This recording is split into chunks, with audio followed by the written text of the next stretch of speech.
Good afternoon সবাইকে। জানো তো, ছোটোবেলায় আমার মা বাবারা বলতো যে মা যখন হবি তখন বুঝতে পারবি। এখন সত্যি তাই। এই যে ঘটনাটা ঘটেছে আরজি করে,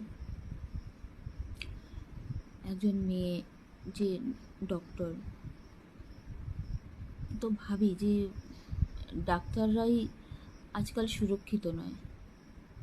যারা আমাদেরকে সবসময় সেবা দিচ্ছে, যাদের জন্য আমরা বেঁচে উঠছি, আমরা তাদের কাছে কৃতজ্ঞ। আজকে তারাই সুরক্ষিত নয়। খুব চিন্তা হয় গো, সত্যি বলতে। আমারও তো একটা মেয়ে, ভাবো তো, তার একমাত্রই সন্তান, মানে তার মা বাবার কি অবস্থা, তার একমাত্রই সন্তান। মানে অনেক কথাই কানে আসছে, শুনছি, মানে শুনলে না ভয় লাগছে, সত্যি কথা বলতে। কি শুনবো, মানে যত শুনছি, যত কিছু আরও বেরোচ্ছে, তত যেন টেনশন হচ্ছে নিজের, যে আমারও একটা মেয়ে আছে। মানে শুধু মেয়ের দিকে তাকিয়ে থাকি,